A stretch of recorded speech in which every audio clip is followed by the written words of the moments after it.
kind of a challenge. I woke up at 5:30 in the morning, and I decided basically to head down towards, you gotta get down to the river down here, and then you gotta get to the other side of the river.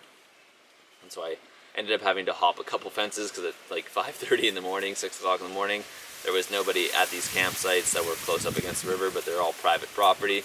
So I hopped the fence, and I was supposed to pay like 1,000 pesos to go on this land and walk the trail, and obviously I couldn't find anybody to pay them, so I just kind of kept going and crossed the river and scrambled up to the probably 100 feet, 30 meters up the trail, and got to where the actual trail was, and then I started hiking up this thing, and it turned out to be an absolutely gnarly trail. So the 14 hours was probably accurate for somebody who's like an average hiker. I was ripping through this hike, and I did it in about 8.5 hours.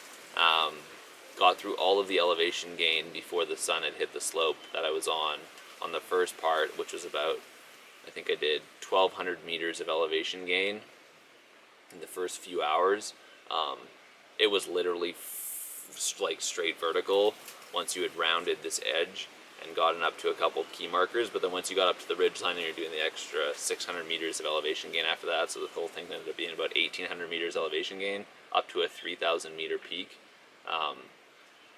The last 600 meters of elevation gain, like walking along the ridge line, was just absolutely spectacular. You're sitting up there, you got this, you're heading towards this ladder, which is crazy, like this, just like this 30-foot ladder, 20-foot ladder in the middle of nowhere, and there's also like a couple other key markers on the trail, like a dugout, and then this man made out of just like spare parts and wires.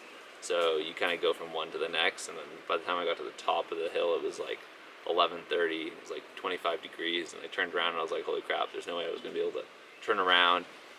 I wouldn't have been able to hike up this thing if I had done it in the heat of the moment with all of the desert heat.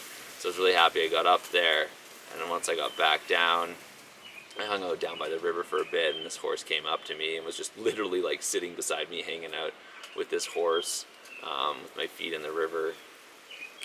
Obviously completely sore as a dog. I had no idea that I had just done, 1,800 meters in elevation gain. I didn't look at any of the stats on the hike, and got a chance after that basically to come back into the space, back to the hostel, and I've just been chilling here since then, doing work and stretching because I'm still body sore from all the shit that's been going on with the hike.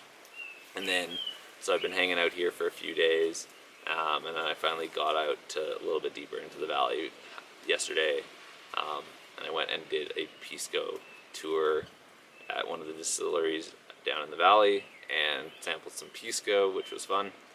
And like I said, every night I've just been kind of sitting around and watching the stars gaze. So that's been, in a long-winded one-take video, the journey I've been taking since I left Mendoza for the last week here, and that's the last video I'm going to be shooting for you guys on my trip here down in Chile in 2018. It's been an absolute hoot, and I have tons of learnings that I've been processing slowly but surely. So appreciate you guys watching these videos, and we'll catch you guys on the other side. See you later.